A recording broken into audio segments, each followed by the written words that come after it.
2 নম্বর নেতার কাছে দেশ কোনোদিন 1 নম্বর হতে পারে না।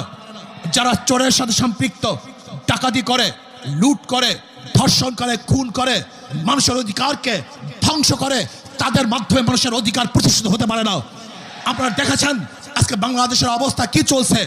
আমরা দেখেছি বিগত যেই 2 শাসক দল এদেশে শাসন করেছে, 2 দলের প্রতিনিধি এখানে এসেছেন, তারা প্রত্যেক দলের গুণকীর্তন করেছেন।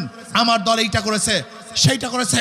বিশ্বাস করি অবশ্যই আপনার দল এইটা করেছে, সেইটা করেছে, কিন্তু আপনার দল কি পরিমাণে চুরি করছে সেই বক্তব্য আপনারা দিতে ব্যর্থ হয়েছেন। আপনাদের দল কিভাবে ধর্ষণ করেছে সেই সংখ্যা পেশ করতে ব্যর্থ হয়েছেন। আসসালামু আলাইকুম ওয়া রাহমাতুল্লাহি ওয়া বারাকাতুহু। নাহমাদু ওয়া নুসাল্লি আলা রাসূলিহিল কারীম, আম্মা বাদ। ফাআউযু বিল্লাহি মিনাশ শাইতানির রাজীম। বিসমিল্লাহির রহমানির রহিম।